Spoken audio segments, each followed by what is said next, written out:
Hello, everyone, and welcome back to the Sunday Wrap. I'm rolling with that until proven otherwise. Tyler, Andrew, Greer here with another great day of hoops. Honestly, this has been a pretty fun day. We got some more on deck. Certainly, we got this little gap here, so we wanted to come and tap in with y'all. I believe Shawnee's on the way as well, so you'll get the full court press here from all four of us. But before we dive into today's games and this whole weekend of games, code NOCAT15. Look, y'all, when I tell you, I've been saying it really the whole summer, but I really mean it now. College season's going to be here before you know it. And you need to make sure that you are geared up and ready to ethically push your agendas. And the best way to do that, you actually get a +5 agenda pushing attribute boost whenever you use code NOCAT15 and get 15% off your first order. And of course, our personally curated No Cap collection. You can find all that down in the description below. Andrew, Greer, let's talk this Wings and Aces game. We're going to talk about the Indiana Fever. We're going to talk about some of these other games and some of the agenda pushing that we've been seeing on the timeline, because the MVP race is heating up as well. So we're going to get into all that, but this game just ended, so we're going to talk about it here. The Las Vegas Aces, as insane as it sounds, thinking about where the opinion was on them at the beginning of this season and during the early stretches of this season, they're the number 4 seed in the WNBA. That's insane to say. It doesn't feel right, yet here we are. Andrew, I'll start with you. Again, just some general, obviously the Wings are the Wings, but you go out there, A'ja Wilson continues to be A'ja Wilson, and you do exactly what you need to do to continue this elevation up the WNBA standings. So I think that it's less about what they did against Dallas today and more what they did against Phoenix on Friday that makes me believe in this Vegas team in a way that I haven't in quite some time. They have taken the mantle from the LA Sparks as the hottest team in the WNBA right now. 7 of their last 8, 9 of their last 10 have been wins. They went from being a 13-13 unit that looked completely dead in the water to a 21-14 team that is now in 4th and creeping up on Atlanta, who they play next on Tuesday. A big part of that, obviously, is A'ja Wilson, who has been sensational in basically every aspect of the game. I mean, some of the splits in the last few weeks have been absolutely nuts. I mean, multiple games over 25 or 30 plus. But I mean, you're talking about 29-12 against Seattle, 32-20 against Connecticut, 30-16 against Phoenix, 34-8 today against the Wings. And we know what the Wings are. And we know that, that component of it might not be the most interesting thing. But to me, the sample size is big enough that I now have a belief in the Aces when you can beat Seattle, New York, and Phoenix. This week, when you have Atlanta and Phoenix on Tuesday and Thursday before you see Washington on Saturday on the road, I mean, this feels like the period where we're really going to know what exactly Vegas is and just how good they have the capability to be. It's, this is a championship team. This is a team that has won titles in this league before. It's a team that has stars that have made all WNBAs, that have won finals MVPs, that have won multiple time WNBA MVPs. To think that they were just going to roll over and die is probably not giving the Aces as a unit enough credit. I want to get a 30 for 30 on the Jewel Lloyd decision to go to the bench, because it is pretty remarkable to me why her going to the bench not only fixed so much from a schematic perspective, and I can see why it would be on the floor, right? Because you now get a player in the bench, off the bench, and in your bench rotations that can operate as a primary scorer who can create their own shot and do it in a way that is, objectively better than Kirsten Bell, for instance, right? And yet there is such a rejuvenation in terms of energy on this team that I think is truly remarkable, that they just look alive in their starting 5 now. And credit to Kirsten Bell too. I mean, we have been calling Kirsten Bell the vibe signing for the last 2 seasons. She has had games where she just has given us absolutely nothing. And yet there's been plenty of really good games that she's had in this stretch where she's given you 10 points, 15 points, 18 points, in the case of today. And even with someone like Aaliyah Nye, who's coming off the bench, or somebody like Kate Martin, who they left unprotected and was taken by Golden State, there was this question about why on earth are you saving Kirsten Bell over and over and over?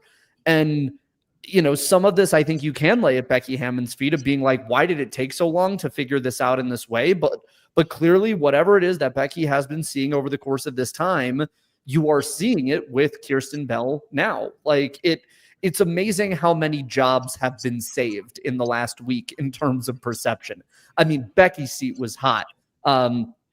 Nikki Caldwell, well, not Caldwell anymore, but Nikki's seat was hot in the president's spot. Like there was all sorts of questions about where they were going to be, and they're right back to where they've kind of always been in the last couple of years. Does that mean they're a title team? I still think there's a hole there at that 4 spot, but credit to Alyssa Smith, man. I mean, the issue was never that you needed defense around Asia at that 4 spot. The issue was you needed somebody to not give you bagels in the scoring column every single night. And even if it's just 8 to 10 points, it's a consequential 8 to 10 points that you're getting out of Alyssa Smith. So I am genuinely impressed with the Aces. I know this was Dallas. We know what Dallas is. We know what Dallas is going to be come the end of the year. But the fact that they were able to handle Phoenix on the road on Friday, that out of this weekend of games, that's what I find really important here, and knowing that they're legit. They are legit, and I guess it took us a while to get there, but they've seemingly figured some things out. Yeah, no, I'm with you on that. I think this is a great point here. Is Becky was smiling during the game. Look, I at one point I just wanted before we send it to you, the one thing that sticks out to me is certainly the vibes. I was there in Dallas that first night whenever Jewel goes to the bench, and I don't know if I've ever heard a coach talk about the way Becky talked about fun. And I had written an article on nocastbaseobb.com. You can go find it there, where I was like, if the Aces turn their season around, this felt like the start of that just genuine vibe shift. And I know, I think sometimes we can overrate vibes or really put too much stock into vibes, but at the same time, the vibe shifted. Kirsten Bell, for whatever the player that she is someone that is always active on the court. And I think in a way, when you lost Kelsey Plum, you lost that certain level of floor of activity in a way. And they're obviously very different players, but just in terms of keeping the energy up, I like what KB brings to that. Evan, Alyssa Smith, in kind of a similar vein, has been able to do that for Vegas. So I completely agree on that. Greer, where are you standing with Vegas right now as they've entered into that 4th slot? Yeah, I think overall, the addition of Alyssa Smith, more so than Jewel going to the bench, I feel like it allows Asia's impact to just be felt in the way it should, right? Historically, she has played next to a Dearica Hamby, right? Mm-hmm. And that is what kind of Melissa is fulfilling right now for the Vegas Aces. And it makes it so that, again, her impact can truly be felt. So when she's just coming, getting, 10 free throws in a quarter, like she did in the 3rd or something like that, and maybe having a 14-point quarter or something like that, it completely deflates the other team, right? Before Alyssa got there, Asia could have the same kind of statistical performance, but she had given so much to get it that they were losing games. Mm-hmm. Yeah. Alyssa is a great addition for them. Kia Stokes and Gustafson, and they still haven't gotten Cheyenne Parker Tyus back. So who knows what that infusion is going to do for them too, right? If you're thinking about looking ahead, we've got one more matchup between the Aces and the Lynx on September 4th. So that will be incredibly interesting when we talk about the MVP race and games played. And obviously we know historically that matchup between Asia and Fee in the regular season has been outstanding over the last couple of years. So keep paying attention, folks. This one's far from over. The Aces, are threatening to be a 2 seed. Wow. If that happens, wow. Here, this is where we're at right now. In terms of the standings, we're 1 game back from the 2 seed.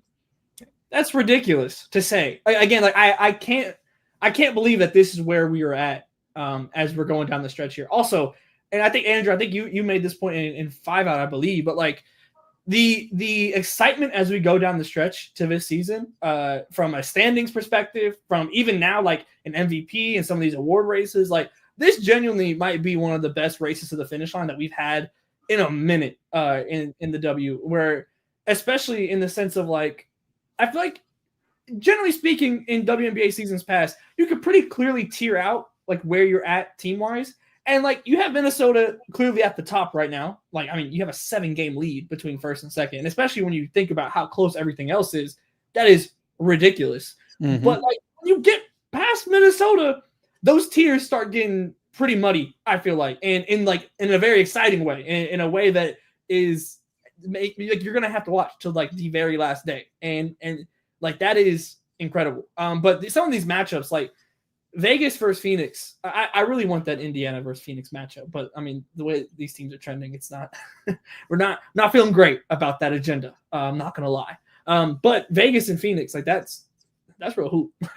Like that's some like genuine, very fun. And I can live with Atlanta and Indiana given how that season series has gone so far. But yeah, to see Vegas in this position right now where they are 1 game out of the 2 seed. I think it begs the question. Can you do me a favor? Please pull up their, like, life is so funny. Please pull up the remaining schedule, please, for the Las Vegas Aces. For the Las Vegas, hold on one second. It's very plus. It's no, I mean, there's so many agendas. How it works. All right, let's take a peek. All you had to say, you just had to say the word. Let's take a peek. Okay. Atlanta twice. So BG, Brianna Jones, right? Like in terms of the matchups for Asia, like kind of it's going to be a gauntlet to the finish. No doubt. All of these teams have incredibly talented front courts, right? Then they play Chicago 3 times. Like obviously we could get into like what's happening. Yeah, you would think presumably. Win. However, Camilla beat last year. Angel's coming back. She was in a part of practice today. Angel and Camilla last year. Hey, the matchups were intriguing. Okay.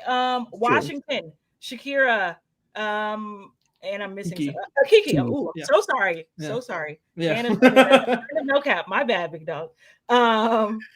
Let's see. Minnesota, obviously, and then obviously the Sparks, which no one in that matchup needs any more motivation, right? Especially if it's coming down to the wire. But regardless, like it should just be a good game, no matter what. Giving the people like wow. I know we've talked a lot of shit about Kathy's scheduling so far. This end of season stretches for the Aces, like this is must see TV right now today. Yeah, I will say this: like Asia, what is kind of remarkable, and I think there was a fair assessment last year that whether it was by design or not, running everything through her was not the way. Did it cross the 1,000-point threshold? Yes. Did it win her an MVP? Yes. However, if you look at all of the numbers, like all of the substantive numbers this year, field goal attempts are down. Minutes per game are down. And I know like there's some injury stuff to consider in there, but assist numbers are up.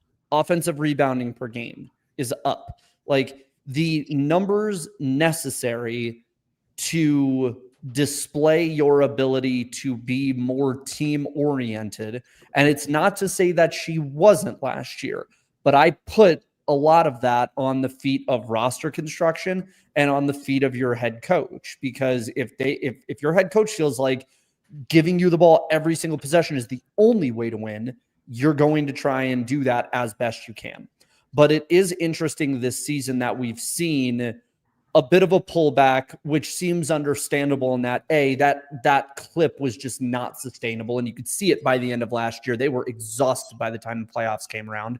And I know that was an Olympic year, but even still, like what she was doing every single day was legitimately exhausting, to watch her come off the floor. And it feels like there's inherently a little more trust this year among her teammates in the way the roster is currently constructed. And I think a big part of that is because she has someone else in the front court that can score.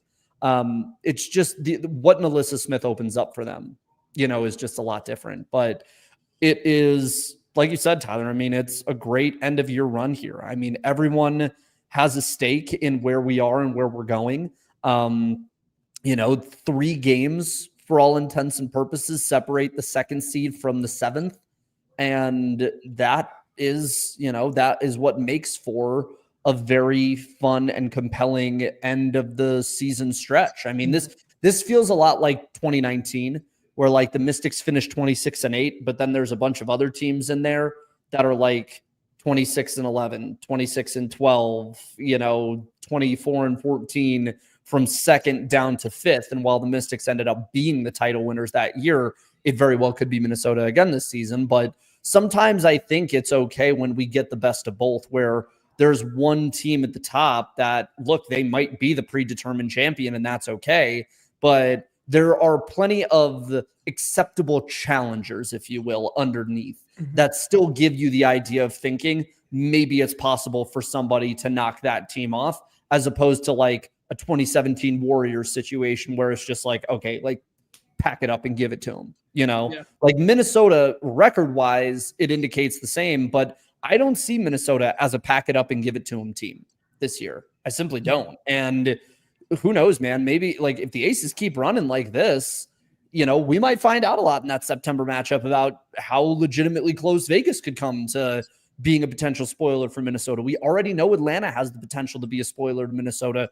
New York still needs Stewie back for us to really understand if that'll bear out toward the end of the year, but they could even be a team that could battle with Minnesota. I think Indiana at this point is too injuried out to be it, even with Caitlin in the lineup.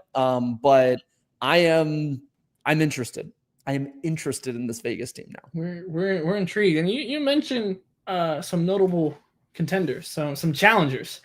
But look, MVP has been at the top of the MVP ladder at the front of this race pretty comfortably, I would say, throughout this entire season. But now, with this Aces run, with where A'ja Wilson is at, and I got the stats for each of them here, and of course, with me missing time, that is the most notable part here. That is really the only reason to me that this door has opened up, is the fact that Fee is missing these games, and it's become to me a race, at least the discourse around it, of what have you done for me lately. And it's really kind of pivoted into that, and like not necessarily right or wrong, but that's just kind of how it's felt. But I have the stats from each, and I'll throw in Alyssa Thomas here as well. But to me, I think it's become pretty clear that it's Fee or A'ja to me personally. But we're sitting here. If you're listening to this on the podcast tomorrow, just as an FYI, that we are recording this before. We're in between the games here this Sunday evening. So Phoenix hasn't played yet when we're talking about these stats. But A'ja is at 22 points, 10 rebounds, 3 assists, 1 steal, and how many blocks? Where are the blocks at? 2. No, that's this game. Hold on. Come on, ESPN. Lock in. 2 blocks. Okay. pretty damn good. Pretty damn good. Okay, now throwing it over to Fee. Just to get the full tail of tape here. 23 points. 7 rebounds, 3 assists, 1 steal, 1 block, or closer to 1.8, 1.6. And then finally, Alyssa Thomas is at 16 points, 8.6 rebounds, 9 assists, 1 steal, half a block. So I guess to lob this up just immediately in this way, is it over? Is there still a race to be run here? With is MVP in any danger by either A'ja Wilson or Alyssa Thomas? Andrew, I already see you shaking your head. What are the vibes? Well, I mean, if you look at the advanced numbers, Asia's up year over year in like a bunch of different places. And that was last year where MVP was kind of predetermined. So in terms of offensive rating, better this season. Slightly down in defensive rating, but the net's higher. Assist percentage is up. Assist ratio is up. Offensive rebound percentage is up. Defensive rebound percentage tailed off slightly. The turnover ratio is higher, but the true shooting is about the same.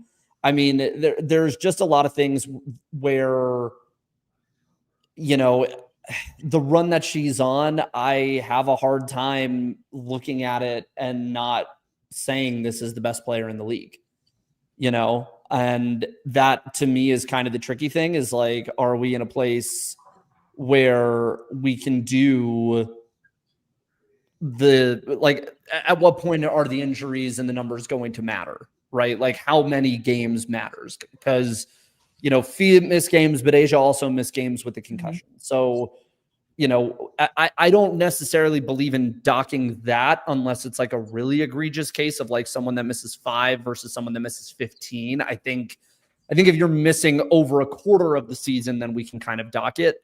But I mean, numbers to numbers, man, it's a race. It is. I mean, if gun to my head, I'm probably still picking Fee if I had a vote. But I mean, A'ja was maybe 4th until about a week ago in my ladder. Like for me, it was Fee, AT, probably Alicia Gray, and A'ja. Asia's up to 2 and making a push for 1 now, I think. Yeah. I can't knock any of that, Greer. Where are you standing? I'm still with Nafisa Collier. The Lynx are having a historic season to date. Yeah. With and without her. But with her, like historically dominant. We're talking about one of the best seasons of any WNBA team in a year where there's more games than ever. Yes, do they have a floor without her? Have they established a floor without her? Absolutely. Over the handful of games that she's missed. With her, though, they're kind of unfuckwittable this season. Fair enough. I would think agree. that's a fair assessment.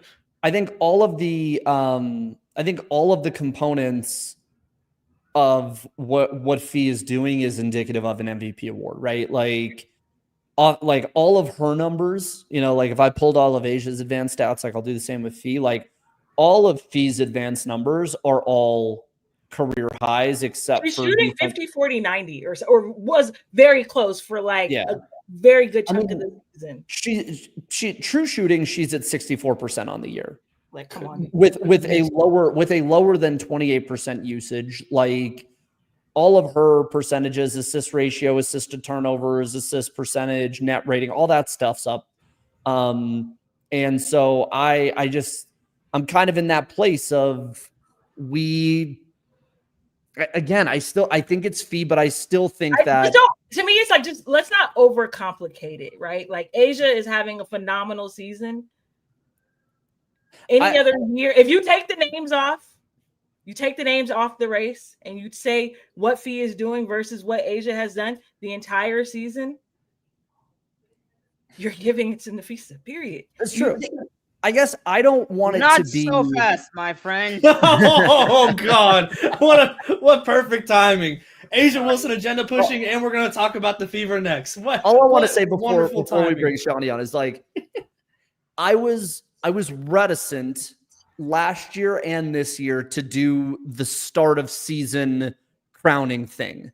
You know, like how the DNC picks a presidential nominee, right? Like it's their turn. Doesn't matter if they deserve it or not, it's their turn. And so like I maybe it's like the contrarian or zag take to be like Asia's in the mix because we have gotten to a point with Fee this year where I wonder if we have already kind of predetermined it. And so to talk against it is blasphemous. And I didn't agree with doing it last year with A'ja in that sense. Like I thought she was the rightful MVP last year, but I also bristled at the idea that like in June, we're calling the race over already. And I guess that's my only thing is like, I wonder, and I want to keep the conversation open because I worry we're doing a little bit of that now where it's like A'ja got it last year on that basis. Fee got it on this basis. And I'm like, I think if we're people that, you know, deem ourselves the tastemakers we are, you know, like I don't want to set a precedent, and I would hate to see other members of the media and people with voting privileges in the W do this. I don't want to set a precedent in the WNBA where if you're ahead of the race in June and you don't do anything to lose it, then you win. And that's like that's my only piece. And to your point, Fee has done absolutely nothing to lose it at this point. Asia, I think, has played herself at least into the discussion where if you were to give a first place vote to her at the end of the year, I wouldn't be calling you crazy or a stand for that. I just think Fee, given the year that she's had, is deserving of more of those first place votes. That's all. Yeah, I'm there with you. I do think it is a very similar case, and I think that's a habit that absolutely needs to be broken in terms of the MVP kind of crowning before. Again, even though I think Asia should have won. This is a league that they only play 40. I'm saying crowning from the preseason. Hold on, no. You because we know they're already the two best players in the world. What are we talking about? That's true. And they've shown that. They've demonstrated that over the last 3 or 4 years, actually. Sure. So I don't think it's crazy to say that. And I don't think it's crazy to say, I do agree to your point about crowning in June, because it's August 17th. It's not June 30th, right? That's not where we're at anymore. And in this league where now you're playing 44 games, but in years prior, you were playing less. It gets pretty clear pretty quickly who's in the discussion and who is not. Yeah, that's fair.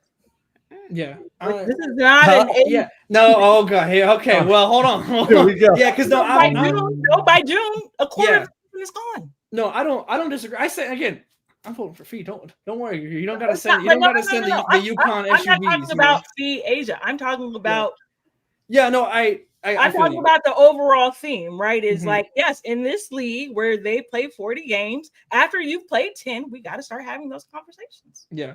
No, I think that's fair. I think that's fair. And in the sense of, to me, like, go ahead, Shawnee. Go ahead.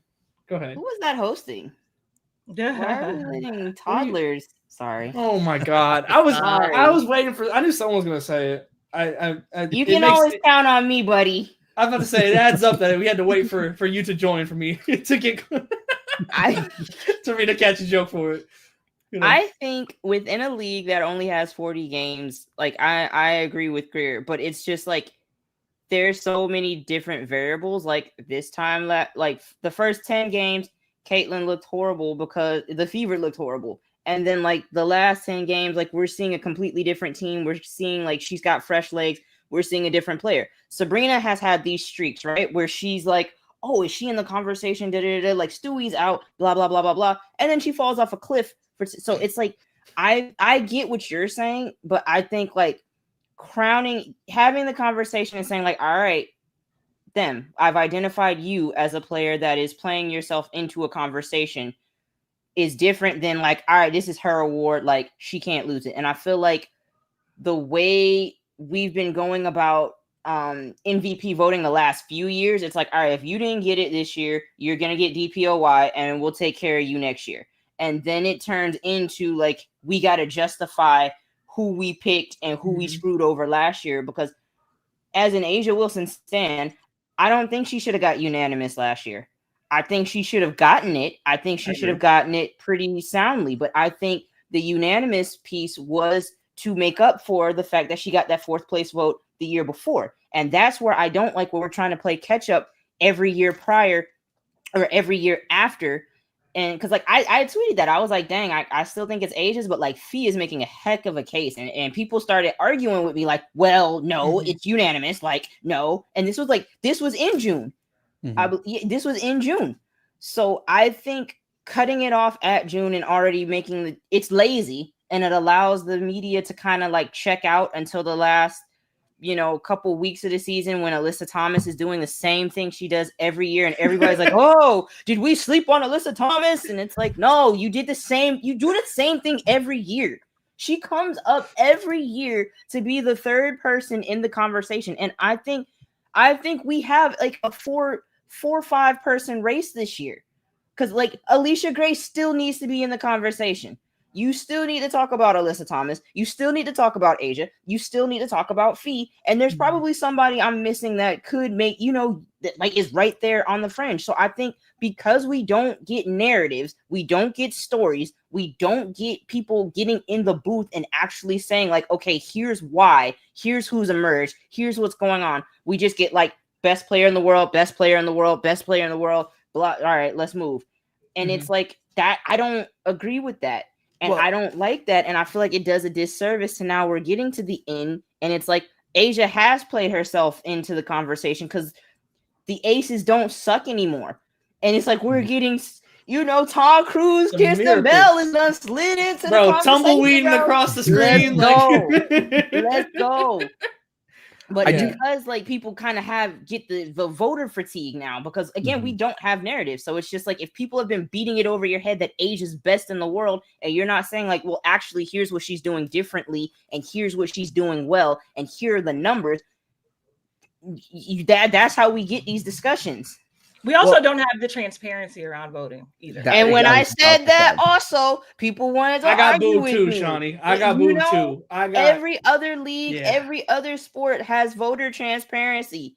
Stand in it. Asking who voted for. You know what it is? Well, and here's the other thing too that comes through this is like it's not only the voter transparency that's the issue. Like this is also one of the intricacies with the W that, all of us that have been in this for a long time talk about. And while there's a lot of critiques that, so-called new fans have of the old WNBA and how it operated that I don't agree with, like there are kernels of truth in certain places where I think there are good salient points to be made. And one of those things is that like I generally across sports, I don't love the idea of like how we adjudicate awards and tie them to contract incentives, because I think it allows the media and media members to control how much money you make or what you are worth as a player. And I don't know how great of a baseline that is, but I think within the W, there's also this issue of like, I feel like if I vote for someone, I'm voting against somebody else. And so you end up with this kind of like hive mind groupthink, which the funny thing is about this conversation as a whole, and like to your point, Greer, about what the back and forth between Fee and Asia has been over the last 2 seasons, this should be the player rivalry, Like we expended so much political capital and economic capital, if you're the WNBA, in trying to make Caitlin and Angel a rivalry. And granted, like there are components, societal components that make that a rivalry in some way, shape, or form, even though people don't like it as a rivalry itself. But the pivot was clear. And the pivot is now, if you are the W. If I'm the WNBA, I am doing everything in the next month to market Fee versus Asia. And it's what we should have done last year too. These are the 2 best players in the world at the peak of their powers, prime of their games, prime of their lives, on the teams that have championship pedigrees with all sorts of elite talent around them. Like this is LeBron KD for us. Like we need to look at it and frame it and position it as that, as opposed to, what some of the discussion over the last couple of years has been like, which is what we've all been talking about, is like, it's this person's turn. No, it's this person's turn. Mm-hmm. And then we enter like weird places with like, Twitter talk about like, reasons for why someone is getting more play or this, that, and the third that go into like spots that just are lunatic, not rooted in basketball. On pure basketball, like the next month should be Fee versus Asia and let people decide. Like that Aces Lynx game, I would start promoting that tomorrow if I was Kathy Engelberg. Get on the phone and say all of the stuff that we were going to do to build out whatever game we thought the Fever would have, for instance, at this juncture in the year, or whatever we thought Lynx Liberty would be, at this part of the year, all of that energy should go into Lynx Aces now. Like all of that should go into that particular place. And I know we're about to talk about the Fever, Tyler, but I want to bring up the one quick piece here. Oh, that game is on Prime Video. Oh my God. Oh yeah, the Lynx Aces on Prime. Yeah. Well, I'm going to write something in 5 out about the fracturing of the NBA schedule and why the WNBA would be boneheaded to follow the NBA's business model, because they suck at business. But Kelsey dropping 38, but not in the MVP conversation. I think Kelsey is kind of one of those players, not in the Sabrina tier, but I think she is one of those players in the streaky player tier where like she'll give you 30 plus and over the 100%. You'll think like, okay, this is a player that's worthy of MVP contention. But then there are other days where you're like, can you be the number one player to carry a team to a 3 or a 4 seed?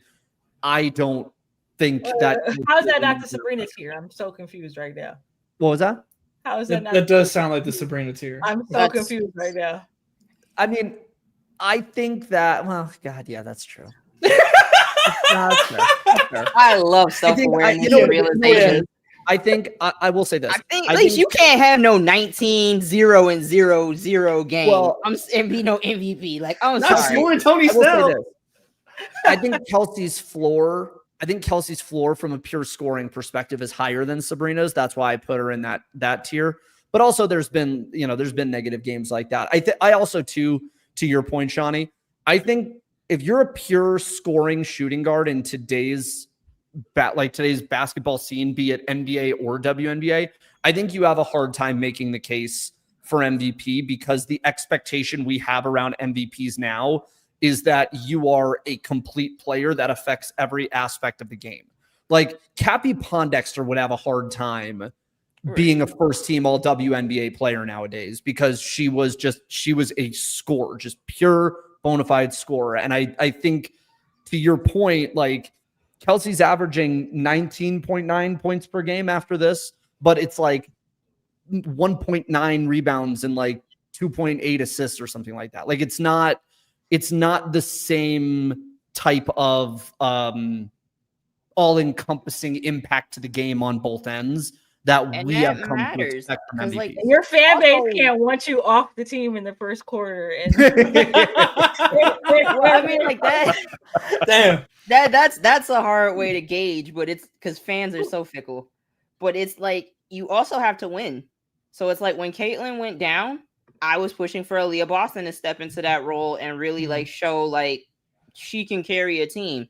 And like we were seeing glimpses of it, but like with Kelsey, it's like you're the senior player. And sometimes she doesn't play winning basketball. And I give her grace because again, like you were in the doldrums for a minute before people got there. So it's like your career, you didn't really have like the OGs to you didn't have a Tina Charles, like, yeah, we in the trenches, and we only got 5 wins, but like, I'm going to show you like winning habits. I'm going to mentor you and stuff like that. She was kind of just like, let's get buckets and figure it out and shoot ourselves out of it. And so then you get players there and it's like, okay, now we have this expectation to win. And she has to like learn on the fly how to play, how to win, how to like take this team to the next level. And I think having to go from, lottery team, because Nalissa Smith was a number 2 pick. So 3 straight years where you're in the lottery to now like take us to the playoffs, do what we need you to do to, be the franchise player. Like, I don't think that kind of thing happens overnight. And I think first team for sure, stat wise, like, yeah, but the team has to win in order for you to be MVP. And that was kind of my thing with Asia. Like, yes, you're putting up monster numbers, but how is it impacting the players around you? Because one of the things with Russell Westbrook in 2017, everyone was having a career year when they were playing. No, and I'm serious. Like Jeremy Grant. No, let her cook. Uh-huh. Yeah, like Jeremy Grant gets paid because he played alongside Russell Westbrook. Paul George becomes an MVP candidate playing alongside Russell Westbrook. Like there are certain aspects to like Andrew was saying, affecting the game that like it rubs off on your teammates. So for better or for worse, like Caitlin, people are getting like career highs and like, getting majority of their points off of Caitlin passes and stuff like that. So having that impact and raising the level of play of your teammates, or like even on the defensive side, right? Like if I'm, like Paul George can be the best, defend. So now people are guarding, second, third, fourth options because I'm guarding the best player. And now your numbers look better because you don't have to guard the best player. Like just things like that. Like, are you making it easier? Are you impacting other people? Are you raising the team? Are you raising the team's level of play? And I feel like this was a time to show that, but like you can't lose to the Sparks every single time you play. You can't lose, you can't be in a dogfight like for no reason. Again, I don't even know what happened with the Connecticut game today, but I'm just like, I saw the underdog tweet about like 0-0-0 combined 3 people. And I'm like, why are we tweeting this? 1, and why is this happening? 2, like I said this is horrible, 1, because it's true, and 2, because we're broadcasting it. So I didn't like any of that. But like, yeah, you have to. This was the time to show who's real and who's a great role player. And that's what Sabrina is, a solid role player. So if you're in that tier, that's the tier to me. Great role player versus MVP. And it's like it comes in those moments when they need you to stand and deliver. Look, you can't be MVP at the 7th seed. I will say this on your point, Shawnee, like, because I think from your definition, like, I don't want people to misunderstand this. Like, a role player can still be an all WNBA player. Right. Yeah. Like, there, and a Hall of Famer. There's just like a difference. Like, there Scottie Pippen is a Hall of Famer. Role player. Great role player. He's the Michael Jordan of role players. Like, Dennis Rodman, isn't he in the Hall? Like, role players have gotten into the Hall of Fame. So, and that's proof. If you play your role and you play it well and you do it better than literally anybody around you, you can succeed. You can be a part of something.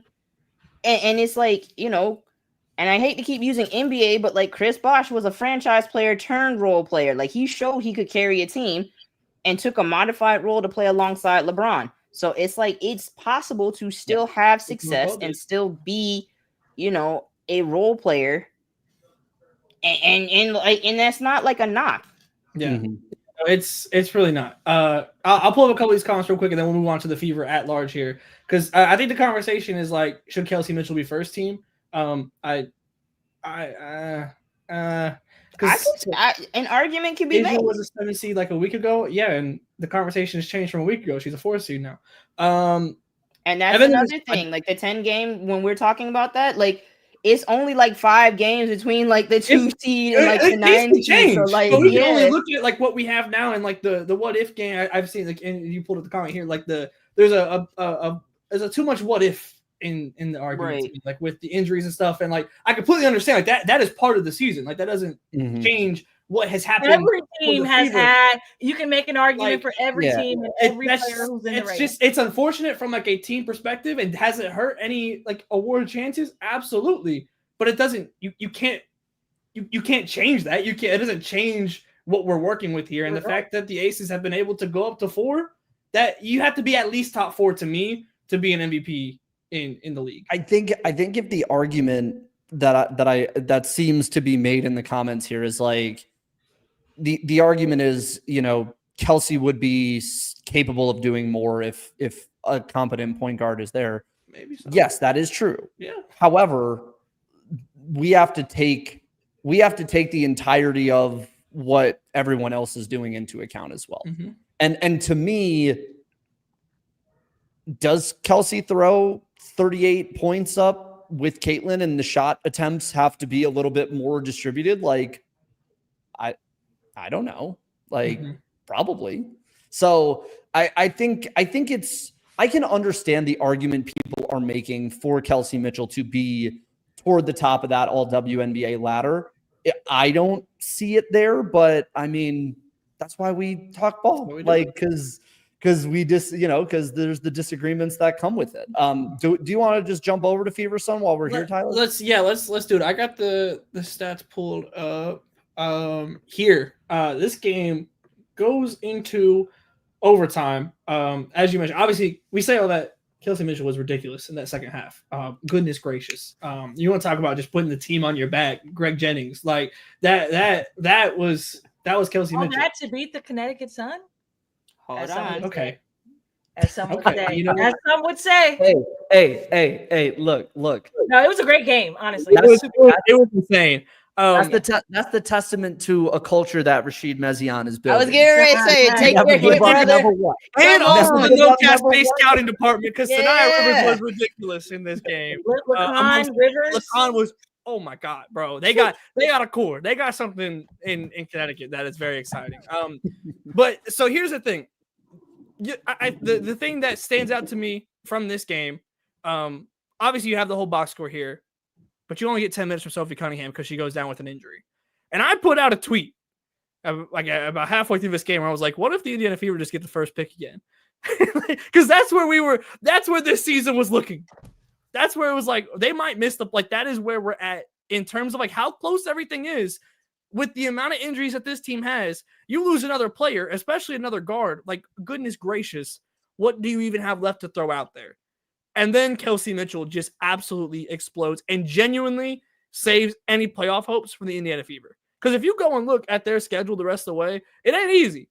It ain't easy by any means. And with how close everything else is, this game saved the playoff hopes here. I'll just, Andrew, were you able to get eyes on this and your thoughts on where this game kind of puts, again, I don't think we're talking championship contender this season by any means for Indiana, but just for what this does for Indiana this year.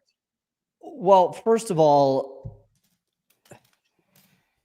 I know that people might quibble on the intentionality about whether or not the foul on Sophie was a flagrant or an intent to injure.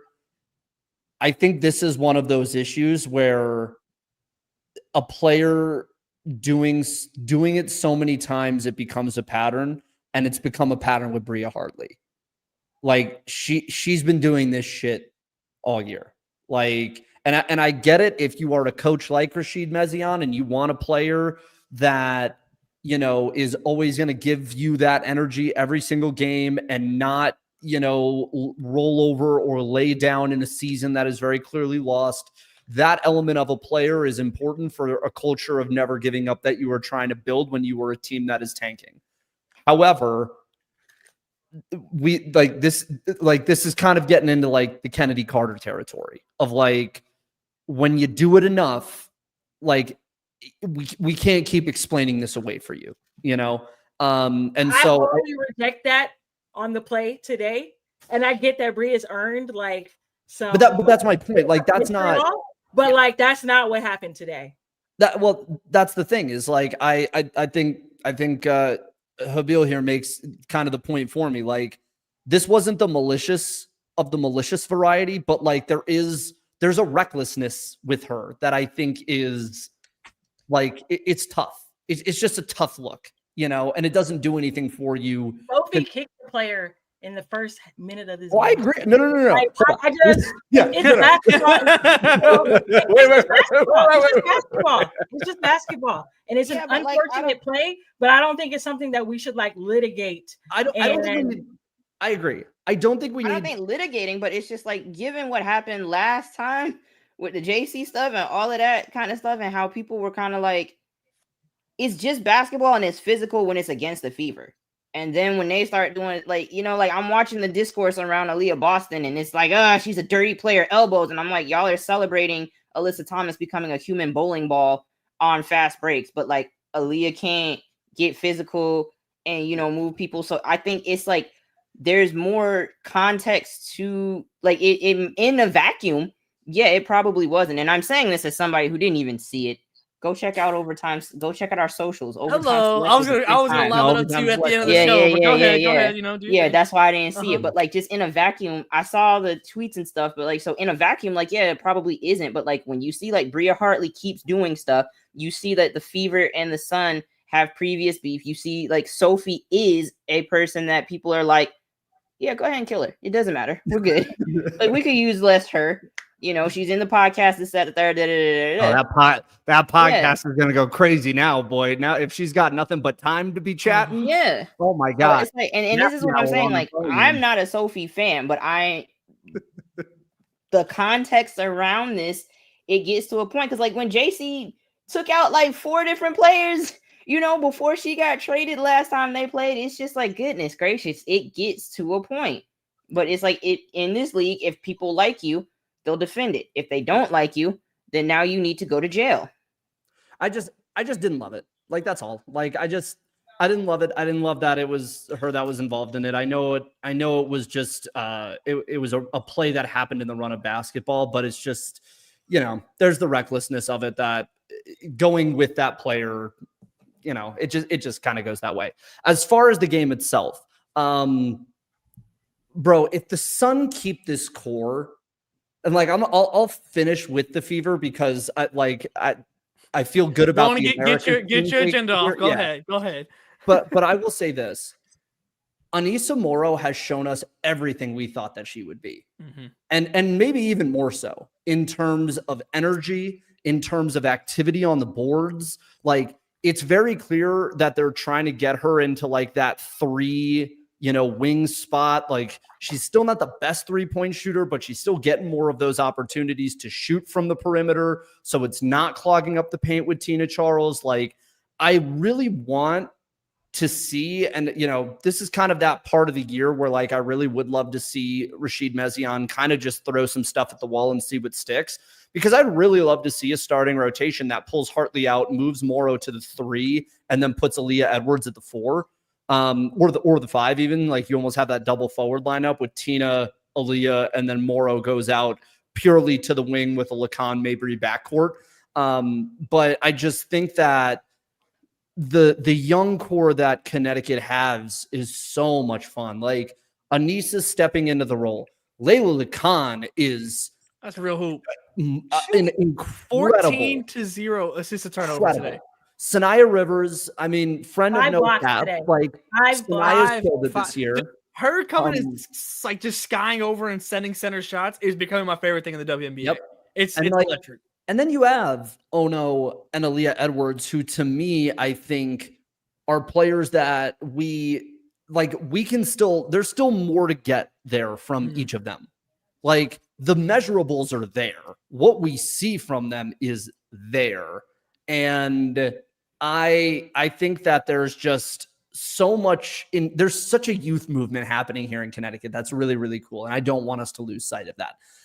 As it pertains to Indiana, I had the take that like a week or two ago that, Indiana's kind of moving into this like America's team element of you see them on national TV, and every time you see them on national TV, they end up winning and like do some really fun shit in the process, right? Like they'll either bury Chicago and, they're all having fun and like cutting it up on the sidelines and Caitlin's having fun with them. Or you end up with a game like this where you're down 21, you come all the way back on the back of Kelsey Mitchell, and a casual that doesn't know anything about the WNBA, they don't know that Connecticut's 6-27. Like they don't know that the Sun are a tanking team with like nobody there. They just know Indiana. They associate, like the casual fan associates Indiana and Caitlin equals good. And so they see a team come back from 21 on Connecticut and think, oh, this is really cool. I'm into this now, right? And so there is this kind of interesting America's team piece with Indiana where like every time they're on national TV and they keep doing this, like that's a net good. It's a net good for the league, and it's a net good for the Fever as an organization, because you're kind of cultivating this national fan base away from Caitlin Clark. And that to me, I think is a cool thing, because it allows you to be a fan of two separate things. And we've seen it at different points kind of pop up over the course of the last year or two, where you see people that are like, I'm a Caitlin Clark fan, or like I'm an Indiana Fever fan. I think what you're starting to see is more of the people that were solely Caitlin Clark fans are becoming Indiana Fever fans. And now the team and the franchise as a whole is starting to get a broader fan base around them, because they had this one vector that was an entryway into the game, but now they're actually tuning into these games with the person that they came for out of the lineup, but they're being treated to something exciting in one way or another. And I think that's a really cool thing for Indiana to do, the fact that they continue to win and win in this way on Sundays or on these big national TV, these big national TV tilts on the weekend when everyone is kind of tuning in as best they can. Plus, you really needed this. I mean, just from a rebuilding of momentum standpoint, you really needed this. If you had lost 3 straight to Dallas, Washington, and Connecticut back to back to back, with Minnesota waiting in the wings in 5 days, yeah, man, like you would have been like, we'd have had some conversations about what the rest of the year had the potential to look like. It sucks that Sophie Cunningham is hurt, irrespective of whatever anybody thinks about her. Like, you don't like to see a player get hurt and potentially hurt in that way. That sucks. It's not good for the game. But having 5 days, this is like what New York had with Emma Miesemann. Now that there's 5 days to like take off, retool, practice, and get to know one another, Odyssey Sims has started to give us a little bit of the Odyssey Sims that we thought we would get when she signed the contract for the rest of the year. Give her 4 days to really spend time learning this offense and practicing with this team. It would not surprise me if we start to see that type of Ari McDonald play level in Odyssey Sims in these games for the rest of the way. Yeah, I'm with you. I want to get a couple agenda questions off before we move over to Mystics and Sparks before we head out here. Greer, I want to start with you because you mentioned it. Look, you were day one, Saniya Rivers. Like day one, day zero, even honestly. 4 years. Like, I mean, the first person that I knew that was like a Saniya Rivers fan was you. I'm struggling personally to not be hyperbolic because the defense that we're seeing and even the offense that we're seeing starting to come from Saniya Rivers, and obviously the defense has kind of been there. But like I got it right here for you. 3 of 4 from 3, 6 of 10 overall, 15 points, 5 blocks. I'm trying not to be hyperbolic, Greer, but like as someone who has been there with Saniya, day one agenda pusher, where are we at in terms of like how impressed are you right now? And like at what point is hyperbolic here with what Saniya can be in the WNBA? No, I mean, I think she's already showing that she is like an A+ defender, not for a rookie, for at the W period, as a professional period, A+ defender. Again, can guard not necessarily 1 through 5, but right, her weak side potential, right? When people get downhill or when posts are, close to the basket, we know that she can come over and send your shit to the front row. You know what I mean? So offensively, okay, they're still like kind of a logjam, right, at guard for the Connecticut Sun. They have some older players, they have some younger players. So it's not even, and I think she's been in and out of the starting lineup as well. But again, like she's the player who you don't necessarily need to run plays for. And she can still eat because she's an elite defensive player who can get out in transition after like playing amazing on-ball defense. So truly the sky is the limit. I think like a coach like Mezion too, right? Like Andrew likes to say, like it's perfect. Obviously he's recognized her value. You know what I mean? And they've only she also was a late entrance to training camp or like missed a good chunk of it with personal stuff. So we know that in the WNBA, they don't practice a ton, just in develop, like all of those things are like substandard or like subpar. And she's also just coming off of NC State made it, they had a long postseason as well. So like that break in between college season and WNBA wasn't really there. Like sky's the limit. She's obviously a lock on the all rookie team, right? Yeah.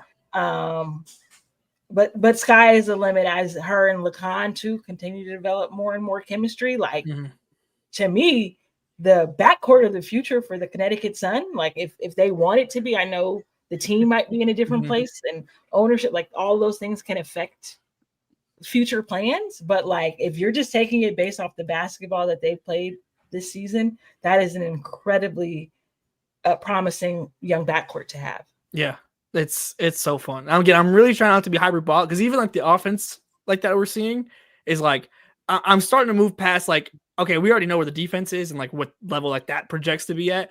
I'm starting like to drink like the offensive like agenda as well. And if the offense, even it doesn't have to be anything crazy, but even like you get this, like if you can get 15 a game, goodness. I mean, she's probably already like a top 4 athlete at the guard position in the league. Oh, for sure. Yeah. I mean, she's ridiculous. She's insane. Yeah, I fully believe that. I mean, I'd have to like rank it out fully. I would be interested in where she would end up in like just in general with the W, like defensive rankings, individual player wise. I'd be interested in figuring out where she lands. Like if we like really like sat down and ranked it all out. Because I remember like last week somebody was saying like in terms of like steals and blocks, she's up there with like the great 4s and 5s of this league. Right, which is ridiculous for this league. Like that's not like all the defense is in those 4 and 5s pretty much. Like it's insane. Shani, to your agenda. We were talking about this in the chat a little bit, so I wanted to get your take here. Aaliyah Boston. And obviously like today was the Kelsey Mitchell game. And like, I don't think that, I mean, Aaliyah Boston had a very good game. So like, I want that to be clear whenever I kind of lob this question up. 14 points, 7 of 13, 13 rebounds, 5 assists, 2 steals, 2 blocks. Like that's a great game. Like there's no, like no problem. Has she taken the step up in this season, especially kind of with Caitlin out and being able to kind of presumably, be that more dominant figure on this team. Has she taken the step up that you had hoped for in this? And like, where do you see in this back half of the stretch where you try and improve in your way to the playoffs and make the playoffs? What are you hoping to get from Aaliyah Boston, like whether that's already happening or something that you're looking to see? No to the leap, but I don't think it's like because she's not like everything I've said about Aaliyah Boston, I'm 10 toes down, and if you pull it up, I will repeat it. But I feel like the system in which they're trying to run, she's Chris Bosh. So now she's making sacrifices, and we're not going to really get to see that dominance because she's not allowed. Like the other game, I forget what game that was, where she had like 20 in the fourth or something like that. Something crazy. Like that's to me when we say like go to her, give her the ball, let her work in the paint, let her work. And if they start collapsing in the paint, she's cool working on the perimeter. But right now, to me, it always looked like they're trying to run the same system they run with Caitlin without Caitlin. So now it just looks goofy. But again, it was because she's the second best passer. So it's like her game has expanded to where you can still do this. But I feel like go back to the basics. Like let her cook. Just dump it down low. Run. I don't know, man. Like I don't get paid to do her job. So first off, I'm not gonna sit here and talk about the fever until they cut me a check.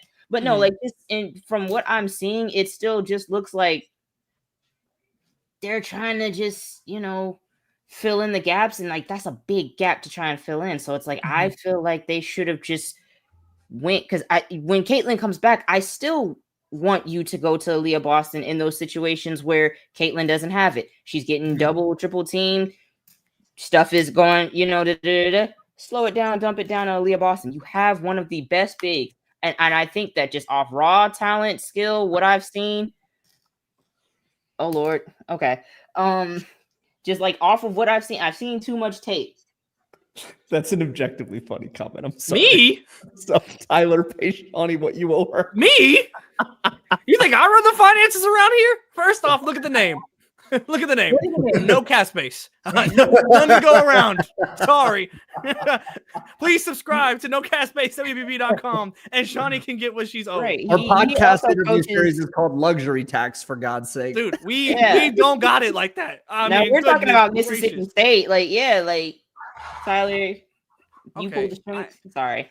Come on now. But like, Sorry, continue, no, Shawnee. But no, I just don't think it's set up for her to do what she's capable of doing. So she's still kind of doing it in spurts in spite of.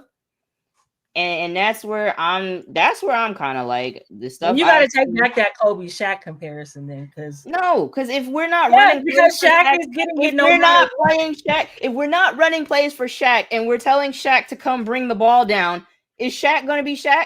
Shaq was Shaq before Kobe got there, just to be clear. Right. And they acknowledge that. So if Phil Jackson is like, Shaq, I want you to run the triangle, and now you're bringing the ball up, or you're doing stuff where you're handling the ball, and we need you to play like Arvydas Sabonis, do you think Shaq would be Shaq? If they tried to turn Shaq into Shaq made Arvydas it to the Sabonis, finals. Am I bugging? Am I bugging? Before playing like Arvydas? Am I playing bugging? like Arvydas Sabonis? Shawnee, it's okay. No. If we told Shaq to play like Jokic, would Shaq be Shaq? Shaq was according to Shaq, yes. Yeah, who are we asking here? Are we asking Shaq himself? You can't ask Shaq. We gotta ask experts. We can't ask Shaq. But Shaq had a very particular skill set that everybody knew and utilized. So it's like he had incredible footwork. He was incredibly strong. He was very dominant. But he's not Jokic. So if you take Shaq and make him play like Jokic, we're not going to see the Shaq that we became accustomed to. That's what I feel like is happening here. Because like I said, I'll repeat everything I said twice about Aaliyah Boston. I won't do it. I won't retract anything. I will say, this is the thing that I feel like is a reasonable defense of Aaliyah Boston, is the fact that when she first got here, or first got to the WNBA, I guess, she played a very traditional, like back to basket role that Dawn Staley had her playing in South Carolina. Rookie year, they've got her playing that way. Sophomore year, Caitlin Clark comes. Her and Caitlin are kind of running what is sort of like the proto ABC squared, but we don't really know what that's going to look like because Christy Sides is kind of like we're in this in between of like, do we pick and roll people to death with these two, or like do we try and do something that's a little more traditional with Caitlin and Aaliyah? And then this year, you saw basically like the body and physical changes that Aaliyah underwent to be able took the words right out of my mouth. She has had to reinvent herself 3 different times in the league. And I do think that is the one thing where what's tricky here. And I don't, another Shaq. Come on. Well, here's the thing. I don't think, and like, I don't want to answer the question. If Shaq had to be Jokic, would Shaq be Shaq? But Shaq was he made it to the finals as the Orlando Magic. Playing how? I mean, we talk about men's players, but I think the comp may be more like I don't think Shaq is her comp. That's just really the heart of it. That's not her comp. I think her comp is probably more like a Sylvia Fowles right now. That's probably more accurate. A focal point though. So Sylvia, like when you look at people that are holding down their team, like Asia Wilson has never had to adapt to anybody. Like it's Asia Wilson's system. So Aaliyah has not like you're a number one. Hey, are the standards for number one picks or no? Like, no, this is fair. No, this is fair. I get what you're saying, and it's like, no, not just a number one pick. Like there was a legit Aaliyah Caitlin conversation. No, also that, Andrew, but also even before that, there was like Aaliyah Boston generational conversations as well. I feel like because I understand where you're coming from. I just disagree with the way we're measuring that because I get it. Generational needs to be generational, but like I'm watching her and what she does against the generational bigs. I'm watching what she does against Asia. I'm watching what she did against, Tina Charles, like all of the best bigs that leave their mark in this game. She cooking, she hanging with them. So I'm kind of like, all right, if we were to actually like lock in and let her do her on a consistent basis, we would see the same things. But she's not. She's again being turned into Chris Bosh instead of being allowed to be Shaq. So now we're getting the numbers that aren't Shaq-like. But again, if that's the role she's playing and she's adapting to that and taking a step back, she's turning herself into a generational role player. So that's really the best that I can say. Like that's what they're doing with her. I feel like. So I still know. I know what I know. Generational role player. Okay, all right. If that's the okay. No. Hold on. I want to be clear on that. She's being turned into a generational role player. She's not a generational role player. Naturally, she's a generational big. Interesting in a league that's dominated by bigs. That's interesting. That's all I'm gonna say. But this is what we've been saying. The Indiana Fever are poorly run because now, like to Andrew's point, her rookie season, they weren't getting her the ball. Like I watched that, I was so frustrated. Like things would work for 3 quarters. Aaliyah would be cooking, and then everybody would decide, all right, it's my time to shine. And then I keep saying this, like you had Alyssa, who was the number 2 pick, who was also like, I'm gonna get my stuff off. You had Kelsey Mitchell, who was like, this was my team before all of y'all got here. It's gotta be perfect. It's gotta be perfect for her. It's not perfect. It's not perfect. So, all right. No, it has to be an established hierarchy, an established system. Because like that was the thing. Like Kobe and Shaq hated each other, but they had an established system that had already worked. The Fever did not have that. They had people that didn't care for each other, that weren't able to kind of work cohesively, and that had a coach that didn't have control and the ability to say, this is who we're going to. This is what we need to do. And she didn't have the temperament to say like, and that is where I'll say she doesn't have the Shaq temperament to say like, I'm the best thing walking here. Y'all niggas need to give me the ball and get the fuck out the way. And we said this on an earlier episode, like last season, one of the two of them needs to cuss the locker room out and say like, it's our show. If you can't get with that, you got to get gone. So if that's never been established, I'm not going to say like 22-year-olds need to come in a situation. Oh my No. Because Paige doesn't have. Wait. Because then we got to talk about Paige. Because Paige doesn't have that temperament either. Like all these comparisons to Taurasi, and their team is still 8 wins, like 3 wins above the Suns. She doesn't have that temperament. Like they don't have the temp. What? No. I want to hear this. What? Now what did I say wrong? We talking about bigs who were number one. Hey, we talking about bigs. I'll tell you one thing that about bigs, and this is a rule of thumb I've maintained. You can go back in by the end of year 3, we know where someone's going. AB's on the clock. She got about 8 more games to go. Okay. And where do you think she's going? Generational role player. Yes. Solid number 2. No, I'll be honest. I agree with Greer to an extent on this because, and part of this, I think if we're gonna like split the baby here between both of your takes, like taking Solomon, I think that right. I think that AB was built, especially this season, to be built around that Caitlin pick and roll, right? Changed her body to do it.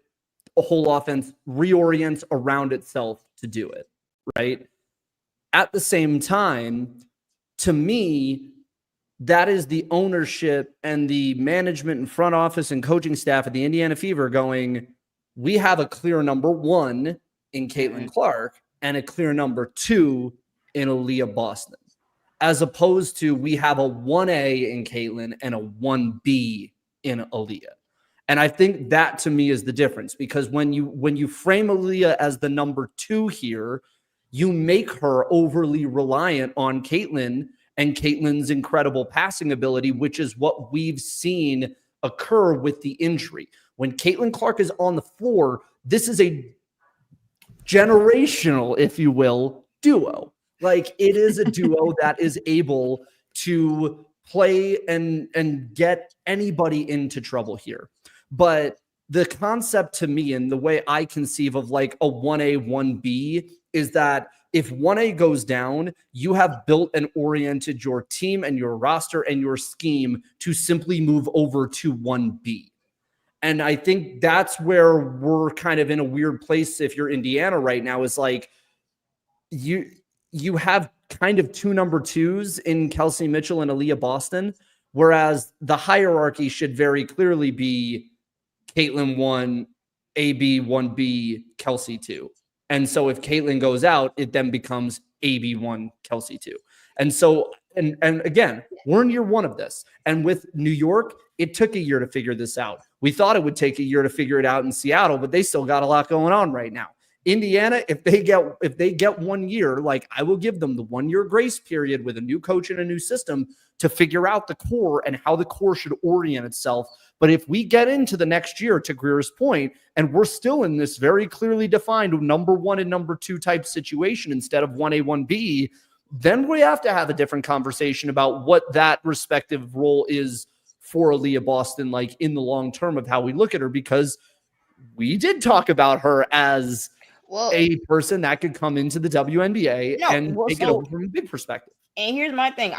Here's where I'm willing to concede. We just go back to the previous conversation because Greer made the point about what has Stephanie White done to deserve all of this like hope and optimism. And I'll say that then she's not it. Because I feel like even with Caitlin, you have a generational passer and you still tell her certain things to where like you're slowing her down. And it's like you want her to see the game the way, and cut down the turnovers. That's something. But there's still certain times where I'm like, nah, she's a peacock. She's got to fly. Let's rock out. Like, let her do her. And I feel like the offense is not even completely tailored to Caitlin because you're still trying to make sure Kelsey Mitchell gets hers off. You still trying to make sure different people, eat and feel good about what's going on instead of saying these are the 2 people. These are the money makers. All right. If you're not willing to shake it for them, new corner. You got to go. So I'm just like, I feel like higher up still, I don't feel like the higher ups see it as 1A and 1B as clearly as I do and as we do. So now I feel like they keep trying to force this like meritocracy offense, and I'm like, brother, I don't want to see that. I want to see hoops. I want to see ABC squared cook, and I want to see whoever can get with that, be with that. But I don't want to see this get squandered because you're trying to do something that just, to me, is kind of like a waste of energy. And I will say this to the comment in question: why are we talking about like AB like she hasn't having a fantastic year? She is having a fantastic year. It's it's the best season she's had in the WNBA so far. However, the way that we have talked about AB in the past, I think all of us up here agree there is still a lot of meat on the bone with what we have seen in certain respects and where that can go. Like we've seen the 27 and 13s, you know what I mean? Like that, like the 2010 averages are there and entirely possible for her to have. Before we go, Tyler, can we touch on the Mystics quickly? Because they had a real that was what I was planning on doing. And then we got a little off the rails. She started it. When were you planning on doing that, please? Like I was fully planning on, you know. It got to such a point that Lynn Dunn came onto this chat and cut Greer's feed, so we can't even see her anymore. Okay, I'm gonna refresh. I'll be back.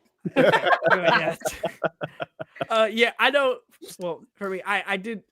One thing I did. All right, so going back to what I was saying. Just to get one point off really quickly, I did think it was really interesting. Stephanie White in like in their locker room after she got really emotional about like this win, like the resiliency and everything. She called Aaliyah Boston. Thank you, like essentially, thank you for being our point forward today. Oh, I'm sorry, Aaliyah Boston, fantastic passer, and it's almost similar to like what I was talking about with like Atlanta and their bigs.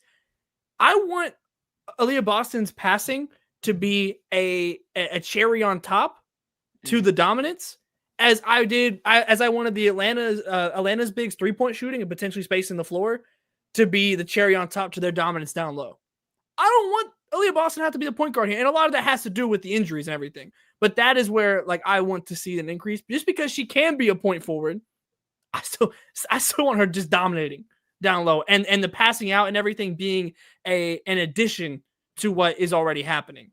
Okay. Or hear me out. She goes full Alyssa Thomas. Like we can't be in between because again, she's a generational player. Still, I feel like, and I'll wait for Greer to get back to repeat it. Yeah. Okay. So it's like you either gotta be.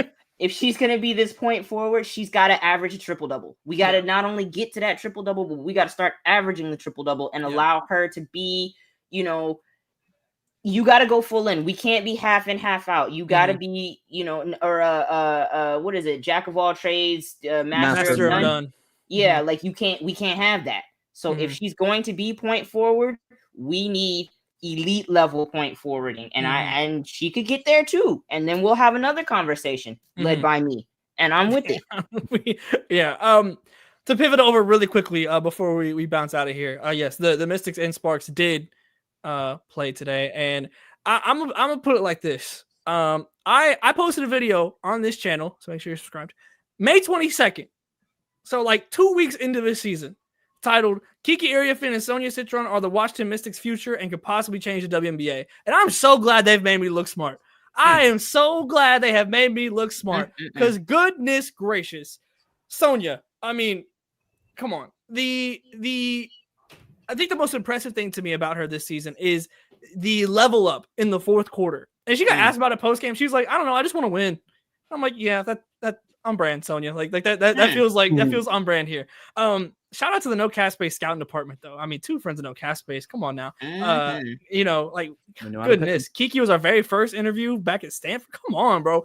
But this duo is ridiculous. I mean, this is a team that essentially, trade Sykes, and I think you position yourself better to win in the future, but you weren't thinking these games were going to keep kind of racking up, and yet here we stand now, and you want Washington, presumably, want to be in the lottery. You don't want to miss the chance of adding another high-quality young player to this roster, and yet they just kind of keep fighting and winning, and doing so relatively comfortably in this game, I might add, against the Sparks.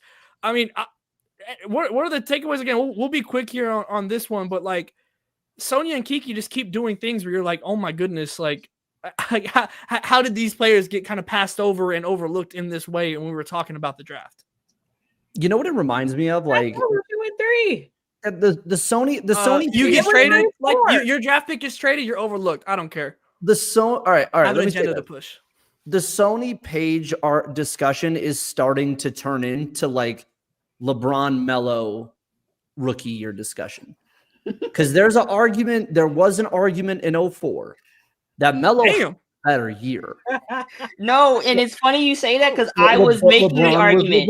Like me and my mom were like, he's in the Western Conference. It's a tougher conference. He's carrying the Denver team. and yep. I was Team Melo for Rookie of the Year in 04. Like this is so I'm consistent. Y'all had agendas in 04? And, yeah, right. Yeah, and this is why you shouldn't shave your mustache because now you're being childish. I'll say this because Paige, I don't think, again, this is kind of like the Fianasia thing this year. Like, I don't think Paige has done anything to lose this award. I'll be honest. Like, she has not been under double digits. She has not had a game with 0 rebounds. She has not had a game with 0 assists. It simply has not happened. The floor is very firmly established about what she gives you night in and night out. Now, does that equate to winning? That's a question that is fair to have. However, I will also say with Brittany Sykes out of this lineup, the Mystics are still below 500 in spite of how well Sonia Citron has played in that time. However, with Sony having the ball in her hands more, you have seen an uptick in production in every aspect of the game on top of her being an elite defender. Okay. So I don't think you could go wrong with either of these votes. And I do think that there needs to be a bigger discussion about what Sony is going to be kind of on the top end as a player because she is a couple years younger than Paige. Like, what does Sony at 25 look like? And maybe in the long term, we're having this discussion about did number 3 end up having a better career than number 1 just based on the fact that she had more years in the W to start? But I think that this is a cool MVP race mirror that we're having right now. Like it's you have one player that has just been on it, like just machine-like consistency since the opening tip of the year, and then another player who has had consistency at a slightly lower floor, but is now making just a heavy run where it is becoming very hard to deny their greatness. And to me, that's what we need. That's what the league needs. Like, we need wars like this.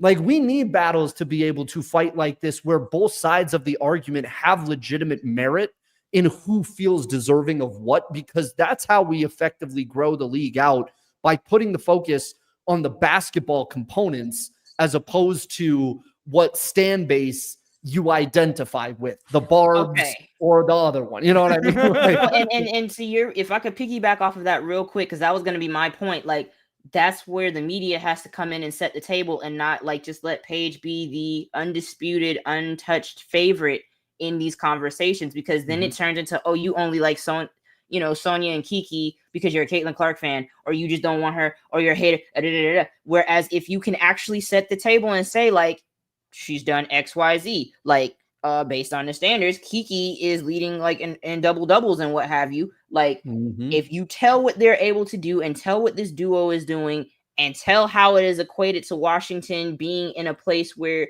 nobody really thought, like, yeah, they're not like, they're where they are, but nobody thought they would be even there. They weren't like bottom tier W, right? But like we were firmly like, they're going to be a lottery team. And like we remember last year, the most competitive 0-10 team in the league, for real. And they already surpassed that to where they're the most competitive outside the playoff team in the league. So it's like they're still send the Rookie of the Year to Washington and let them stand on two sides of it. Disgusting. Not splitting the Rookie of the Year. But I will say too, going back to even the MVP conversation this year, even like recent years, I just think that we're in such a place where like almost nobody should be winning unanimous nothing. Agreed. Mhm. Like 100% that's agree. how stiff the competition is if you're in the weeds for real. And yeah, I think that applies to this Rookie of the Year race as well. Kiki has been outstanding, and again, in a league where we've all like established that the best players are 4s and 5s. She's been getting after it against the best. Mhm. The best Every the league night has she's to thrown offer. into the fire, Every night. Mm-hmm. I just want to note one quick thing on Kiki Iriafen, by the way, because it is important to shout out the potential historical precedents when we get it. With about 10 games left, she averages about 8.5 rebounds per game. If she just takes her average the rest of the season, she will end up finishing 3rd among rookies in the WNBA for total rebounds in history, behind Angel and Tina Charles. She will pass Aaliyah Boston, Stewie, Candace Parker, Cheryl Ford, and inexplicably Tierra McCowan. What is a polar bear doing in Arlington, Texas? Literally, in Arlington, Texas. Bro, no shade to T-Mac, but it is the most what is a polar bear doing in Arlington, Texas ass fucking list. When it's like Angel. Yeah, okay, potentially already like generational history. Tina Charles, first ballot Hall of Famer. Aaliyah Boston, like elite 3rd, number 3 all WNBA player. Cheryl Ford in the Hall of Fame. Stewie gonna be in the Hall of Fame. Candace Parker in the Hall of Fame. T-Mac. And then Kiki, and then Tamika Catchings and Lisa Leslie, Asia Wilson. It could not be more polar bear in Arlington, Texas if you try. That's wicked. That's wicked. What could have been?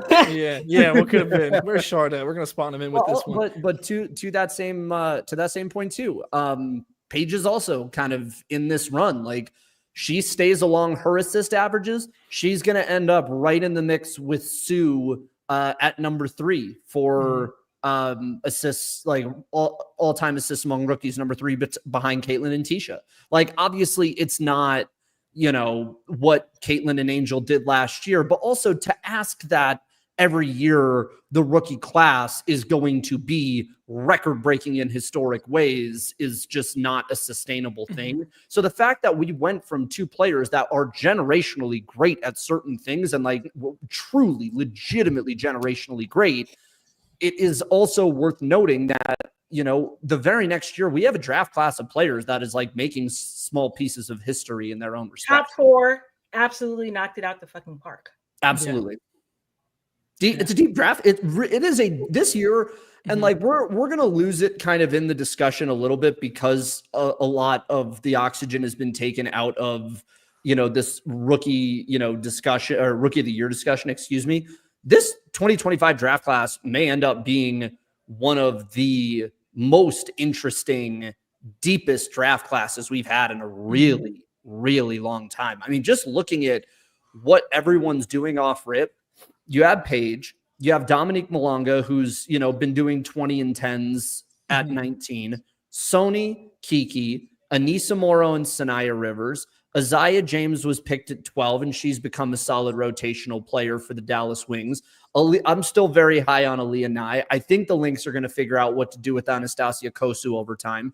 Tahina Paopao is a starting caliber guard on the 3rd best team in the league. Michaela Timpson is still rostered with the Fever, and I think she has a chance to potentially get onto, get in a consistent roster spot.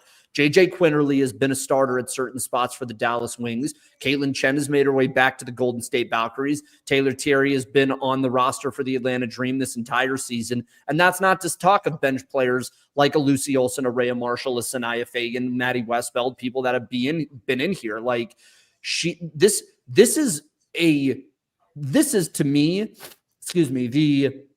the transformative WNBA class in terms of depth. Last year was the transformative WNBA class in terms of like top end talent with Caitlin, with Angel, and what I think Rakia and Cam and Camilla have the ceiling to be. It's, jury's out if we get there with those 3.